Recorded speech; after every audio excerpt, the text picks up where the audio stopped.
নমস্কার বন্ধুরা, welcome back to my channel. আশা করছি তোমরা সকলে খুব ভালো আছো, সুস্থ আছো।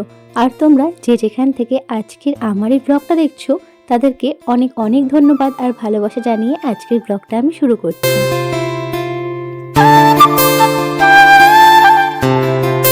কালের মতো মামাম ঘুম থেকে ওঠার পরে ওকে নিয়ে চলে গেছিলাম দুধটা আনার জন্য।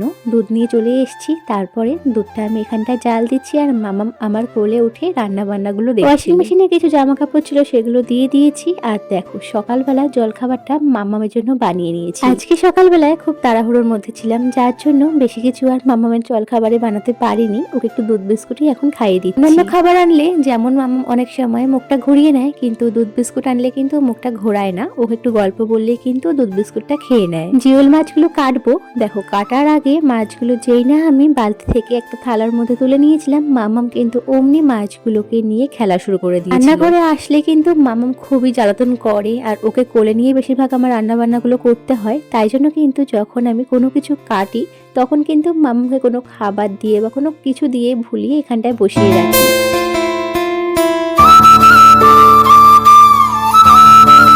কিছু সবজি আর পেঁয়াজ কাটার ছিল, সেগুলো আমি বটিতে আর কাটিনি, ছুরিতেই কেটে নিয়েছি। যেহেতু আমার পাশে বসে মাম্মাম খেলা করছে তাই জন্য কিন্তু আর বটিতে আর কাটিনি, এগুলো ছুরিতেই কেটে নিয়েছিলাম। সব সময় যে মাম্মাম রান্নাঘরে এসে চুপচাপ বসে থাকবে এমনটা কিন্তু হয় না, খুব কম হয়। তবে আমি কোনো কিছু দিয়ে ভুলিয়ে রাখার চেষ্টা করি যখন আমি রান্নাবান্নাগুলো। যেমন আমি বাসনগুলো এখন মাজছিলাম, মাম্মামকে বলেছিলাম বাসনগুলো গুছিয়ে রাখার জন্য। আমি একটা একটা করে বাসন মাজছিলাম আর মাম্মামের হাতে দিচ্ছিলাম, ও কিন্তু তেমন ভাবে গুছিয়ে রাখছিল।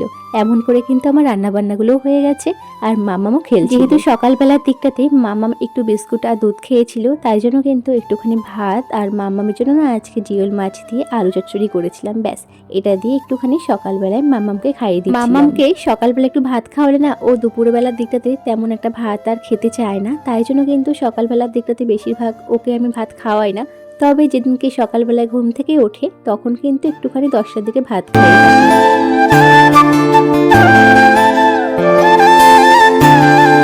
কিছু কাজ করার পরে চলে এসেছিলাম ঘরে।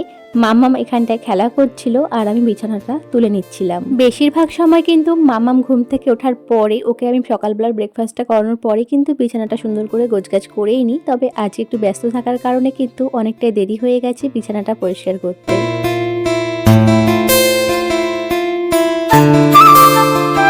মোটামুটি আমার ঘর দুয়ারের কাজগুলো হয়েই গেছে, বিছানাটাও পরিষ্কার করা হয়ে গেছে। এবার আমি চলে গেছিলাম মাম্মামকে নিয়ে ছাদে।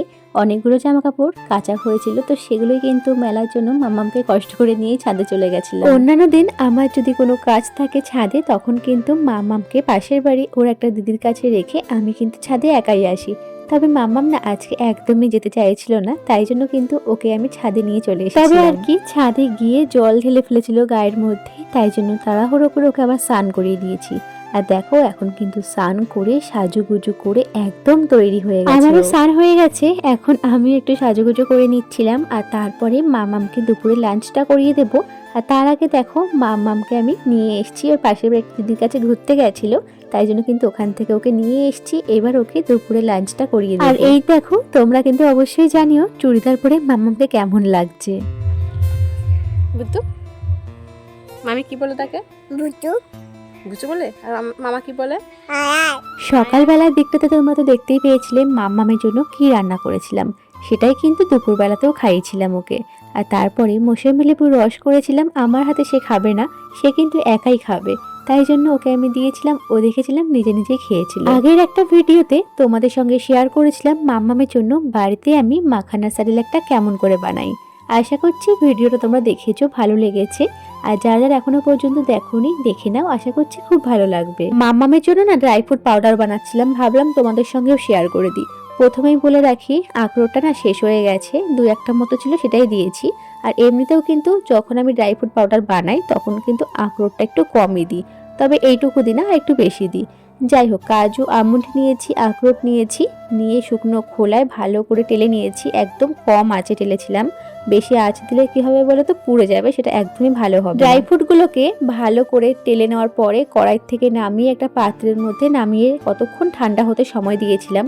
কারণ কড়াই থেকে যদি সাথে সাথে নামিয়ে আমি পাউডার বানাতাম তাহলে কিন্তু সেটা হতো না, ড্রাই ফ্রুটগুলো থেকে তেল ছেড়ে দিত, সেটা একদমই ভালো হতো না।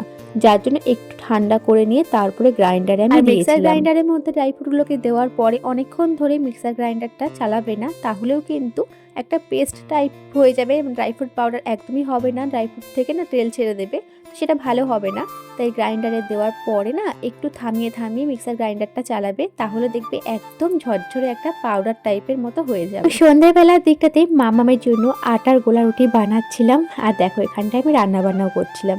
যাই হোক, আজকের ভিডিওটা তোমাদের কেমন লেগেছে জানিও, আশা করছি ভালো লেগেছে। দেখা হচ্ছে নেক্সট ব্লগে।